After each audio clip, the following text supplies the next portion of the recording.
Hi, fans of high quality entertainment. We're back again to review and rate the albums that we chose to listen to. I chose Blue Rodeo and the Everly Brothers. Steve, what did you have? I chose Glenn's album by Tedeschi Trucks, I Am the Moon, Part 1, The Crescent, and then also Chris Lightning from 1970. Okay, and Glenn? I chose Lightning, which was proposed by Chris. And the Everly Brothers songs are Daddy Taught Us by Marsha. Okay, and Marsha? I chose Hunky Dory, David Bowie, and Jungle by Dwight Twilley, which was Steve's choice. And Hunky Dory was Chris's choice. Okay, and Chris? I chose Paul Weller's Saturn's Pattern, which is Larry, and Richard Hawley Cole's Corner, which was Steve. Okay. Right. I'll go first, I guess. For the Everly Brothers, songs Our Daddy Taught Us, they had a very strange father because the songs, like, I think the first time I listened to it, I didn't really zone in on the lyrics. So I just thought, the way they sing is just so beautiful. And it's like, oh, this is really nice, the way they're singing. And then later on, it's like blood and death and gambling and killing. And but there are some sweet songs on it. And they're most of my favorites. That Silver Hair Daddy of Mine is really nice. And then there's two songs about shoes. Who's gonna shoe your pretty little feet and put my little shoes away? I thought were really nice. And but overall, it's such a dark album. And musically, there's not too much happening. It's just a simple acoustic guitar or two and bass. There's no drums or anything. But of course, their vocals are always so good. For me personally, to listen to it for a rating, I would give it a 6 out of 10. All right, Larry gives that a 6. All right. And the other one is Glenn gave me Blue Rodeo Outskirts, their first album. Very popular Canadian band. I used to have that album on vinyl and a few others. My two favorite albums of theirs is Lost Together in 5 Days in July, but this is a really good debut. And I didn't realize it. It's produced by Terry Brown, who produced the early Rush albums. Yeah. And I really like the piano and organ by Bob Wiseman. He was with the band for a few years early on. So yeah, just great Canadian rock. My favorite songs are Heart Like Mine, Piranha Pool, Outskirts is awesome. 5 Will Get You 6. And then the song Try, which was a huge Canadian hit. That should have been a big American hit too, because it's so good. Jim Cuddy's vocals and everything. Yeah, and that song has almost 10 million listens on Spotify. So yeah, I enjoyed listening to it for the first time in years. And overall, I would give it an 8 out of 10.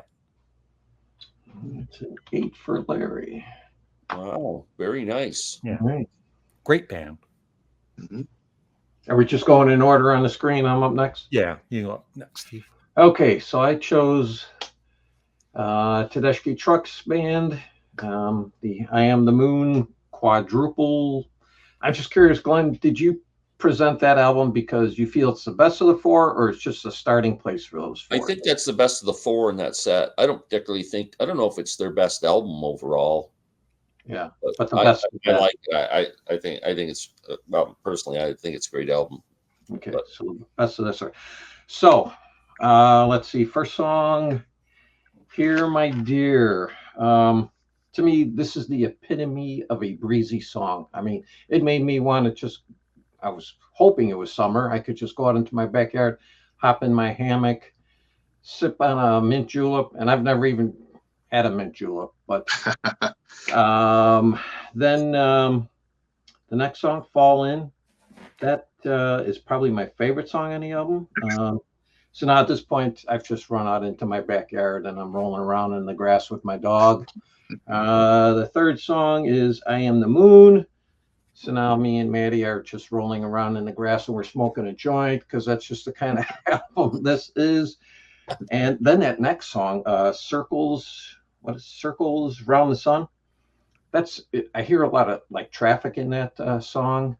But I love when they get to that instrumental break when the sax comes in. It sounds just like it reminded me a lot of the Stones. Can't you hear me knocking? That part, because I hear a very Stone-esque guitar in there too. And then to me, the only letdown is that final song, that Passaquan. It's like 12 minutes long, so it makes up a third of the album, and it's just the last 6-7 minutes. It's just a long extended jam. I'm not a jam band guy, so that's what pulls the album down a little for me. If that song had been shortened, or if they had just put a different song in there, I probably would have given the album a 9, but I am giving it a very strong 8. And that is my endorsement there. I bought it. You bought it. Wow. Not only did I buy that, I bought that, and I bought that, and I bought that. I got all 4 of them. Man, awesome. So Wow. I haven't listened now, to do I get 20 points because you bought 4 or just 5 points for 1? No, I bought them all single, but they're a bargain on Amazon, man. They're like with tax, like $11 a piece. Very cool. So made my day, Steve. There you go. Wow. Am I next? No. Oh no, he's got one more. Oh, that's right. I got to do the other one. Let's just talk about Teski. Rushing over that. All right, Lightning. You gotta love a band with a guy named Zippy Kaplan playing guitar. Once again, it's an album. It's very much of its time. But what's strange to me, I mean, because the album's kind of split between 2 styles. Because I think you presented them, Chris, as kind of like psych, kind of a little proggish, and that's half of the album. But then the other half, to me, the highlights are Madam Sunrise and Freedom in the Life of Living. Those songs are more like desert kind of southern rock, and I wish the album had been more like that. But then the other songs, I hear a little bit of Cream, I hear a little bit of Steppenwolf. I don't know who the artist was for that album cover, but I think they could have come up with something better. But I am going to give it the same score that I gave Dark, and that is a 6.5. Okay, I'm up next. I'm going to start with Lightning, just as a contrast to Steve. Now, what's funny is my first note was that I liked the album cover. It showed the hitchhiker and then the road, and then Glenn likes bad artwork. Yeah, clearly, I have no taste in album covers. I wrote down that it's like psych rock with some bluesy parts to it. The first track was called Prelude to Opus 4, and it starts out really heavy, and then about 2 minutes in, it goes into this really cool harmony vocal part, which I really liked. One thing I really liked about the band is there's interesting changes in the music. It's just not, when you hear a song start, it's not that for 3 minutes. They're really good at kind of moving from one little bit to another. The second track was one of my favorite tracks. It was called Hideaway, I think, and there was a great walking bass line, real jazzy feel to that song. There was a song called 40 Years that actually reminded me of Zeppelin a little bit. And then there was another song called that after that, it sounded like Morning Dew. Like if you ever heard Grateful Dead do a song Morning Dew, it's kind of had that same trippy feel. And the last track, Riders in the Sky, which is like Ghost Riders in the Sky, I didn't like their version of it at all. Right. I didn't Neither like did I. Yeah. But I really liked the vocal. I was really impressed with the vocals. So I thought that guy was a real strong vocalist. And I like that they're somewhat eclectic. And yeah, I thought they had some good inventive guitar riffs. And I don't think I'd buy it because I've got enough of that type of music in the major bands that I like, so it probably wouldn't get much play in my house, but that didn't mean I didn't like the album. I'm going to give it a 7 out of 10. Now, the Everly Brothers. First of all, I'm a folkie. I grew up as a folkie. And I'm also a passionate bluegrass fan. And this album comprises a bit of both. I mean, these songs, Larry mentioned that they're pretty like about murder and death and shooting and whatever else, but that's kind of the old folk style of a storytelling, and especially in the Appalachian Mountains and places like that, those songs are always deal with those kind of subjects. It's very traditional. And what can you say? Everly Brothers vocals. If anybody has anything negative to say about Everly Brothers vocals, I would love to hear it. It's really a beautiful album, and I love the sparse arrangements with just the acoustic guitar. And yeah, it's a great album. My favorite track, because Jerry Garcia Band covered it, and that was my first time ever being aware of the songs, is I'm Here to Get My Baby Out of Jail. So I like that song. And again, great harmony, great vocals, sparse arrangements, which I love. It's a good album. I don't know if I was playing folky albums, that would be one I would pick up to put on very often, but I think it's a classic record. And so I'm going to give it an 8 out of 10. Did you know that Nora Jones and Billy Joe Yeah. Armstrong? They Yeah, covered it's called this song? Foreverly. Yeah. Yeah. Oh, there it is. Yeah. Yeah. Cool. Yeah. Yeah. Okay. Marcia. All right. So I had Hunky Dory. So I'll start with that first. I had mentioned last week that it's been a long time since I've listened to this album, and I know why after listening to it the last couple of times this past week.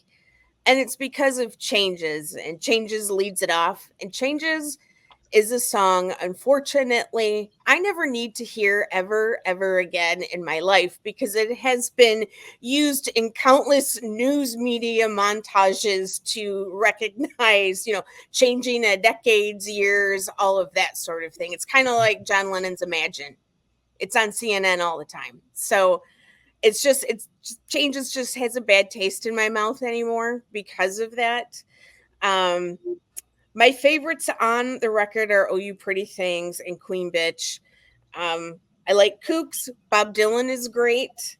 I'm not the biggest fan of Life on Mars. I had indicated that last week. For whatever reason, it doesn't connect to me like it connects to other people. But overall, this is a great album. It's just not one of my more favorite Bowie albums, but it's still very good. It's a 7. I like it a lot. Or I like it like that. Like it like that. And then the next one is Dwight Twilley.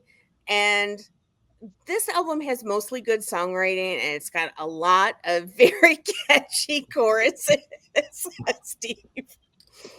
But the production choices, I have a lot of issues with. That is the knock on him.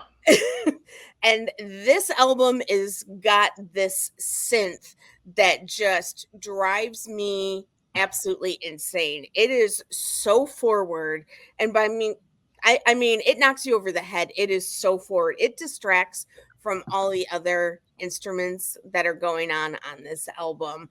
Now, Steve, you had said that Mike Campbell plays on this. Mm-hmm. Now, that should be the focus, not the stupid synth lines in those songs. It's 1984, though, Marcia. I know, and it's got gated drums, and even those don't bother me. I was, a teenager in the 80s who loved pop music. Gated drums are part of my DNA, but that synth, oh man. This album could have been so much better if they had just put the synth in the background. It could have been great if they would have just done that. Because most of the songs are good. There's 2 stinkers. on it though. The title track "Jungle" is not a good song, Yeah. and the last track, I knew that "Max was coming. Dog." Oh man, that's an unfortunate way to end an album. But I just think like if this was remastered and they had toned down the synth and put it more in the background and brought the guitar up front, this would be a great album. So I give it a 4. I'm not in love. I guess 5. Okay. Oh, okay. Sorry, Steve. Hey, But blame it the- sounds like it's you not don't my fault. I didn't produce the album. but it sounds like you don't disagree with anything I had to say. No, like I say, that's always been the knock on him is his production. Really? He uses also just a lot of echo and phasers, and it bothers a lot of people, which I get. Yeah, I couldn't tell which songs Mike Campbell were on. And didn't you say that Tom Petty's on this? I didn't recognize Petty him. sings backing vocals on a couple tunes. I can't remember. Okay. I think it's the second song he sings on. I can't remember what the other one is.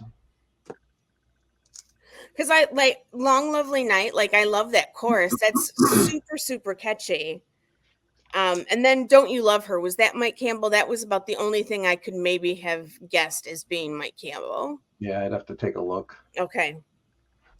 I can grab the album now. Where is it?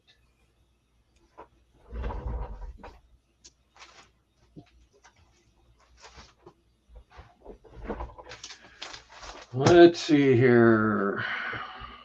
Oh, you also got Rocky Burnett on this album too. Let's see. Go ahead, Chris. I'll find this and then let you know. Okay. I'll start with Paul Weller, Saturn's Pattern.